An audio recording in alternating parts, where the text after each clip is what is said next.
Oh, hey there. I didn't notice you. I was too busy dusting my ice cream collection. I've been part of the ice cream fandom for a long time, so I've been needing to broaden my search to sustain my lust for the sweet, solid milk. Well, my sources have told me I could find more here at this establishment, and oh, looks like I'm next in line. Excuse me.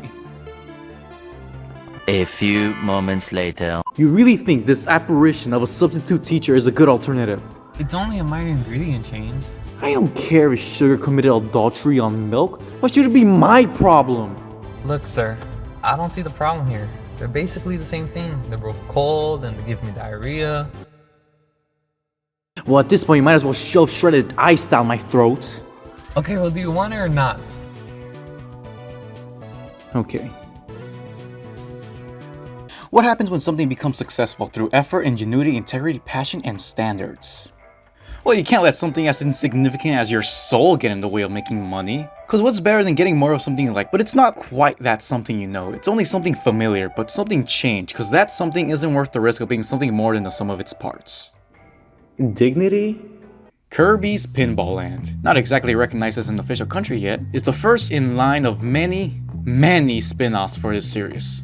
There's so many spin-offs, I'm surprised a rampaging pink tornado hasn't devastated our homes yet. Releasing in 1993 for the Game Boy, Kirby's Pinball Land was developed by HAL Laboratory, published by Nintendo, and that's it. I could not find a single peel of information regarding this game's development, not a crumb of anything worthwhile. So instead, here's the commercial with a fully lifelike Kirby model.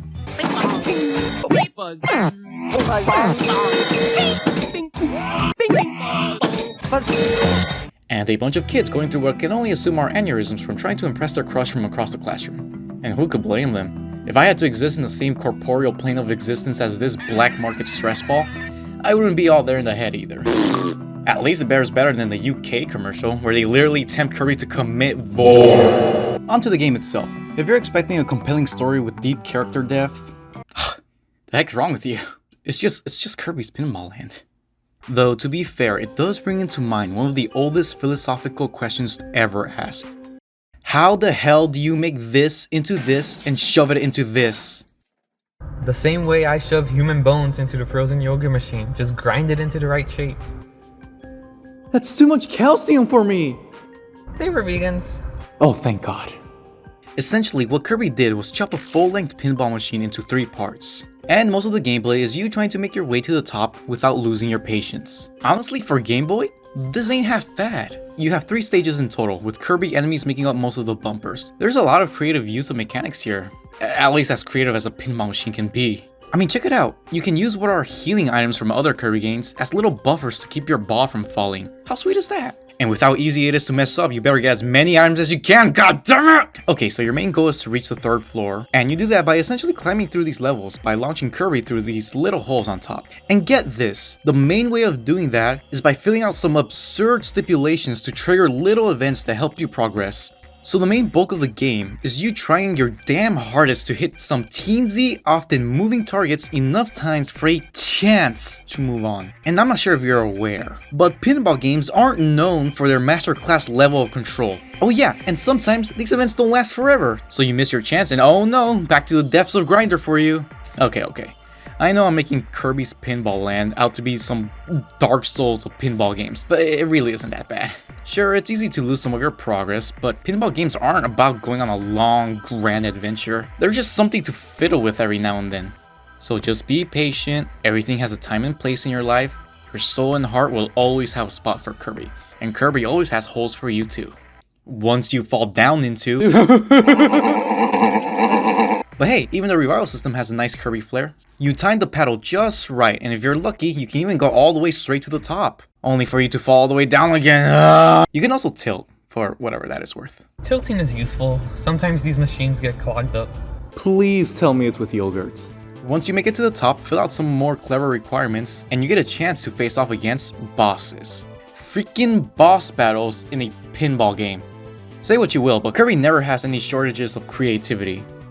Though, one of these criterias require you to help these hatchlings out of their shells before a Poppy Bro reaches them and... A Kirby game just committed abortion. Again! Does that register have any nickels? We've got Wispy, Crackle, and Poppy as our bosses, and you fight them by, you're never gonna guess how, hitting them with Kirby. Oh, and this is real cute. They attack you by hurting your paddle, blocking you from being able to use it. Once all three have been defeated, you get to face off against the mathematician himself, King DDD. You know, sometimes I forget the Game Boy is actually capable of some pretty decent sprite work. These kinds of graphics would make the Switch explode. We beat him, and just like that, we're technically done with this game. But like most pinballs, there is no constant in life. Just a brief hollow victory before you're doomed to repeat the cycle all over again. Here's my high scores in case anyone's curious. So yeah, Kirby's Pinball Land is a lot like the frozen yogurt of Kirby games. It's here, it exists, you can have it. Yay? Even if it's not something I'm super eager to revisit, you can do a lot worse. Alright, I guess you were right. Aliens really did build the Las Vegas sphere. And the frozen yogurt was a better alternative for your weak bloodline. Yeah, that too. You know, sir, what if I told you that there's an alternative for ice cream? Really? Have you ever heard of snow cones?